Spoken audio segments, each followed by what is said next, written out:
5 seconds.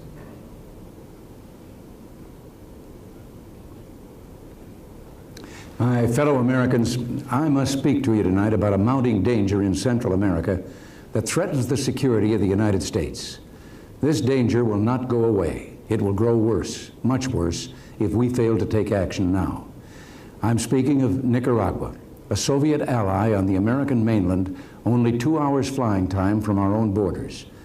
With over $1 billion in Soviet blockade, the communist government of Nicaragua has launched a campaign to subvert and topple its democratic neighbors. Using Nicaragua as a base, the Soviets and Cubans can become the dominant power in the crucial corridor between North and South America. Established there, they will be in a position to threaten the Panama Canal, interdict our vital Caribbean sea lanes, and ultimately move against Mexico. Should that happen, desperate Latin peoples by the millions would begin fleeing north into the cities of the southern United States or to wherever some hope of freedom remained. The United States Congress has before it a proposal to help stop this threat.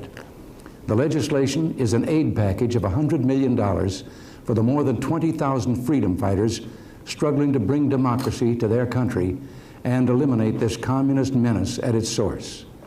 But this $100 million is not an additional $100 million. We're not asking for a single dime in new money. We're asking only to be permitted to switch a small part of our present defense budget to the defense of our own southern frontier. Gathered in Nicaragua already are thousands of Cuban military advisors, contingents of Soviets and East Germans, and all the elements of international terror from the PLO to Italy's Red Brigades. Why are they there? Because, as Colonel Gaddafi has publicly exulted, Nicaragua means a great thing. It means fighting America near its borders, fighting America at its doorstep. For our own security, the United States must deny the Soviet Union a beachhead in North America. But let me make one thing plain. I'm not talking about American troops. They are not needed. They have not been requested. The democratic resistance fighting in Nicaragua is only asking America for the supplies and support to save their own country from communism. The question the Congress of the United States will now answer is a simple one. Will we give the Nicaraguan democratic resistance the means to recapture their betrayed revolution, or will we turn our backs and ignore the malignancy in Managua until it spreads and becomes a mortal threat to the entire New World? Will we permit the Soviet Union to put a second Cuba, a second Libya, right on the doorstep of the United States?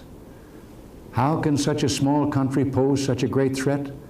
Well, it is not Nicaragua alone that threatens us, but those using Nicaragua as a privileged sanctuary for their struggle against the United States. Their first target is Nicaragua's neighbors. With an army and militia of 120,000 men, backed by more than 3,000 Cuban military advisors, Nicaragua's armed forces are the largest Central America has ever seen. The Nicaraguan military machine is more powerful than all its neighbors combined. This map represents much of the Western Hemisphere. Now, let me show you the countries in Central America where weapons supplied by Nicaraguan communists have been found. Honduras, Costa Rica, El Salvador, Guatemala. Radicals from Panama to the south have been trained in Nicaragua, but the Sandinista revolutionary reach extends well beyond their immediate neighbors. In South America and the Caribbean, the Nicaraguan communists have provided support in the form of military training, safe haven, communications, false documents, safe transit, and sometimes weapons to radicals from the following countries: Colombia, Ecuador, Brazil, Chile, Argentina, Uruguay, and the Dominican Republic. Even that is not all, for there was an old communist slogan that the Sandinistas have made clear they honor: the road to victory goes through Mexico. If maps, statistics, and facts aren't persuasive enough, we have the words of the Sandinistas and Soviets themselves. One of the highest level Sandinista leaders was asked by an American magazine whether their communist revolution will, and I quote, be exported to El Salvador, then Guatemala, then Honduras, and then Mexico. And he responded, "That is one historical prophecy of Ronald Reagan that is absolutely true." Well, the Soviets have been no less candid. A few years ago, then Soviet Foreign Minister Gromyko noted that Central America was, quote, "boiling like a cauldron and ripe for revolution." In a Moscow meeting in 1983, Soviet Chief of Staff Marshal Ogakov declared, "Over 2 decades, there are Nicaragua, I should say there was only Cuba in Latin America. Today, there are Nicaragua, Grenada, and a serious battle is going on in El Salvador." But we don't need their quotes. The American forces who liberated Grenada captured thousands of documents that demonstrated Soviet intent to bring communist revolution home to the Western Hemisphere. So we're clear on the intentions of the Sandinistas and those who back them. Let us be equally clear about the nature of their regime. To begin with, the Sandinistas have revoked the civil liberties of the Nicaraguan people, depriving them of any legal right to speak, to publish, to assemble, or to worship freely. Independent newspapers have been shut down. There is no longer any independent labor movement in Nicaragua, nor any right to strike. As AFL's CIO leader Lane Kirkland has said, Nicaragua's headlong rush into the totalitarian camp cannot be denied by anyone who has eyes to see. Well, like communist governments everywhere, the Sandinistas have launched assaults against ethnic and religious groups. The capital's only synagogue was desecrated and firebombed. The entire Jewish community forced to flee Nicaragua. Protestant Bible meetings have been broken up by raids, by mob violence, by machine guns. The Catholic Church has been singled out. Priests have been expelled from the country. Catholics beaten in the streets after attending Mass. The Catholic Primate of Nicaragua, Cardinal Obando y Bravo, has put the matter forthrightly. "We want to state clearly," he says, "that this government is totalitarian. We are dealing with an enemy of the church." Evangelical pastor Prudencio Baltodano found out he was on a Sandinista hit list when an army patrol asked his name. "You don't know what we do to the evangelical pastors. We don't believe in God," they told him. Pastor Baltodano was tied to a tree, struck in the forehead with a rifle butt, stabbed in the neck with a bayonet. Finally, his ears were cut off, and he was left for dead. "See if your God will save you," they mocked. Well, God did have other plans for Pastor Baltodano. He lived to tell the world his story, to tell it, among other places, right here in the White House. I could go on about this nightmare, the blacklists, the secret prisons, the Sandinista-directed mob violence, but as if all this brutality at home were not enough, the Sandinistas are transforming their nation into a safe house, a command post for international terror. The Sandinistas not only sponsor terror in El Salvador, Costa Rica, Guatemala, and Honduras, terror that led last summer to the murder of 4 U.S. Marines in a cafe in San Salvador. They provide a sanctuary for terror. Italy has charged Nicaragua with harboring their worst terrorists, the Red Brigades. The Sandinistas have even involved themselves in the international drug trade. I know every American parent concerned about the drug problem will be outraged to learn that top Nicaraguan government officials are deeply involved in drug trafficking. This picture, secretly taken at a military airfield outside Managua, shows Federico Vaughan, a top aide to one of the 9 commandantes who rule Nicaragua, loading an aircraft with illegal narcotics bound for the United States. No, there seems to be no crime to which the Sandinistas will not stoop. This is an outlaw regime. If we return for a moment to our map, it becomes clear why having this regime in Central America imperils our vital security interests. Through this crucial part of the Western Hemisphere passes almost half our foreign trade, more than half our imports of crude oil, and a significant portion of the military supplies we would have to send to the NATO alliance in the event of a crisis. These are the choke points where the sea lanes could be closed. Central America is strategic to our Western alliance. a fact always understood by foreign enemies. In World War II, only a few German U-boats operating from bases 4,000 miles away in Germany and occupied Europe inflicted crippling losses on U.S. shipping right off our southern coast. Today, Warsaw Pact engineers are building a deep water port on Nicaragua's Caribbean coast, similar to the naval base in Cuba for Soviet-built submarines. They are also constructing outside Managua the largest military airfield in Central America, similar to those in Cuba, from which Russian Bear bombers patrol the U.S. East Coast from Maine to Florida. How did this menace to the peace and security of our Latin neighbors and ultimately ourselves suddenly emerge? Well, let me give you a brief history. In 1979, the people of Nicaragua rose up and overthrew a corrupt dictatorship. At first, the revolutionary leaders promised free elections and respect for human rights. But among them was an organization called the Sandinistas. Theirs was a communist organization, and their support of the revolutionary goals was sheer deceit. Quickly and ruthlessly, they took complete control. 2 months after the revolution, the Sandinista leadership met in secret, and in what came to be known as the 72-hour document, described themselves as the vanguard of a revolution that would sweep Central America, Latin America, and finally the world. Their true enemy, they declared, the United States. Rather than make this document public, they followed the advice of Fidel Castro, who told them to put on a facade of democracy. While Castro viewed the democratic elements in Nicaragua with contempt, he urged his Nicaraguan friends to keep some of them in their coalition in minor posts as window dressing to deceive the West. And that way, Castro said, you can have your revolution and the Americans will pay for it. And we did pay for it. More aid flowed to Nicaragua from the United States in the first 18 months under the Sandinistas than from any other country.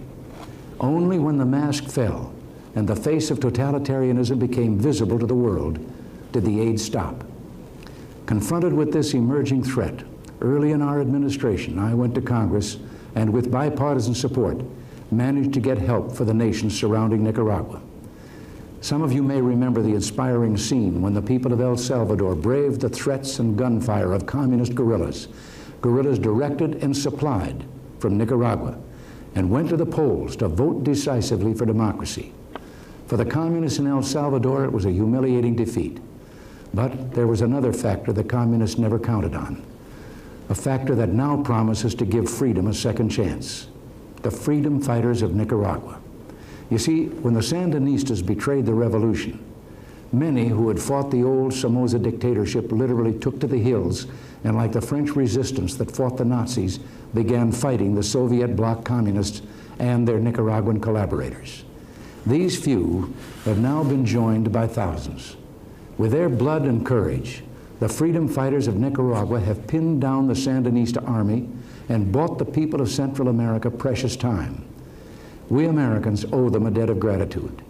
In helping to thwart the Sandinistas and their Soviet mentors, the resistance has contributed directly to the security of the United States.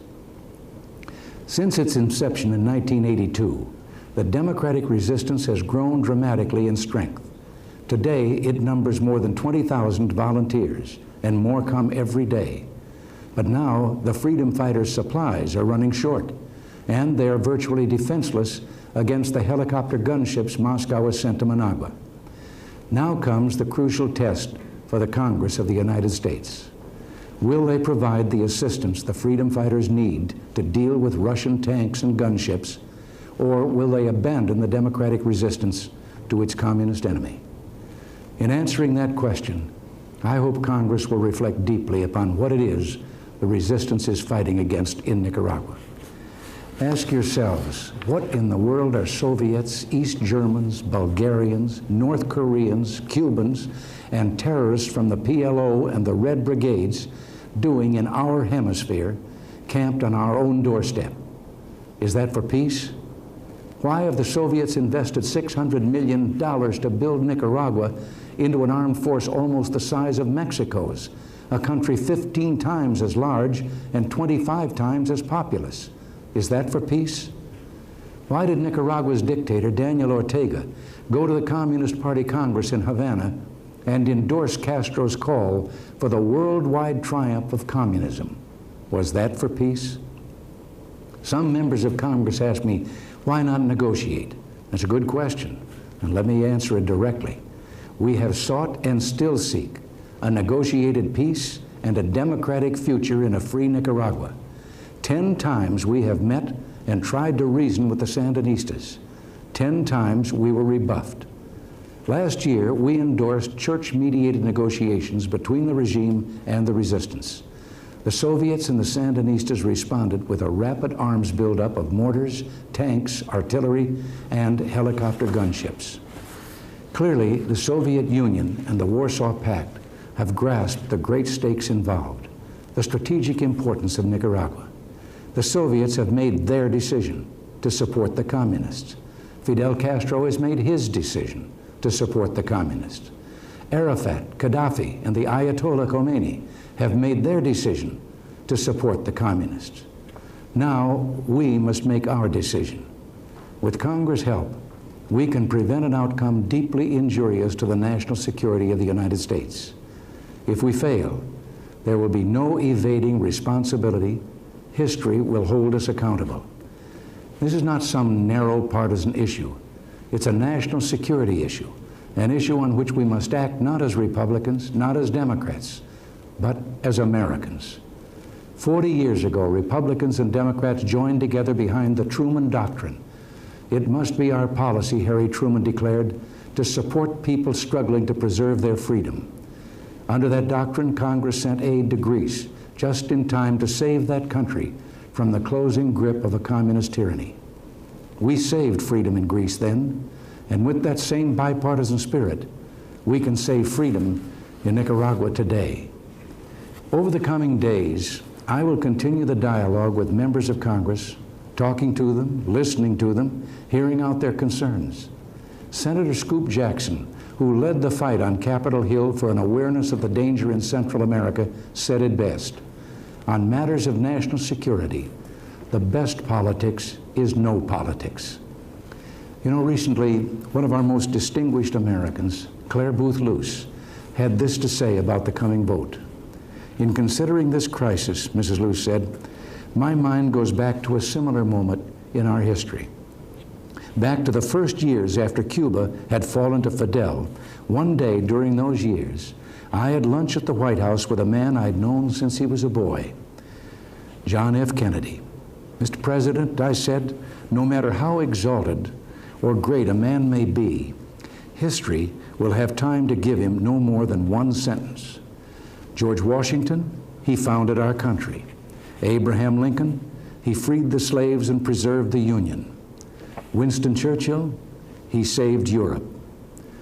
And what, Claire, John Kennedy said, did you believe my sentence, or do you believe my sentence will be? Mr. President, she answered, your sentence will be that you stopped the communists or that you did not. Well, tragically, John Kennedy never had the chance to decide which that would be. Now, leaders of our own time must do so. My fellow Americans, you know where I stand. The Soviets and Sandinistas must not be permitted to crush freedom in Central America and threaten our own security on our own doorstep. Now, the Congress must decide where it stands. Mrs. Luce ended by saying, only this is certain.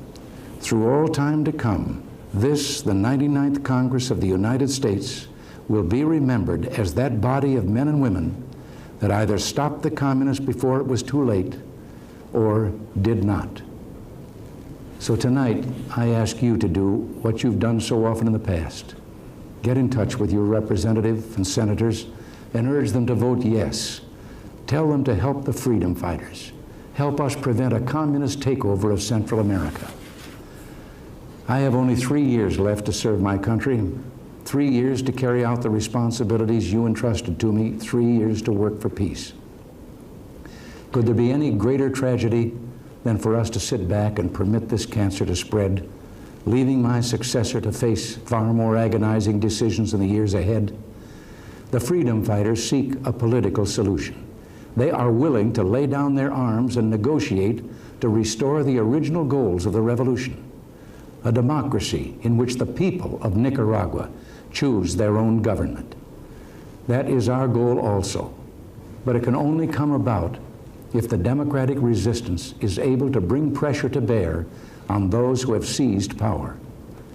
We still have time to do what must be done, so history will say of us, we had the vision, the courage, and good sense to come together and act, Republicans and Democrats, when the price was not high and the risks were not great. We left America safe. We left America secure. We left America free. Still a beacon of hope to mankind. Still a light unto the nations. Thank you. God bless you.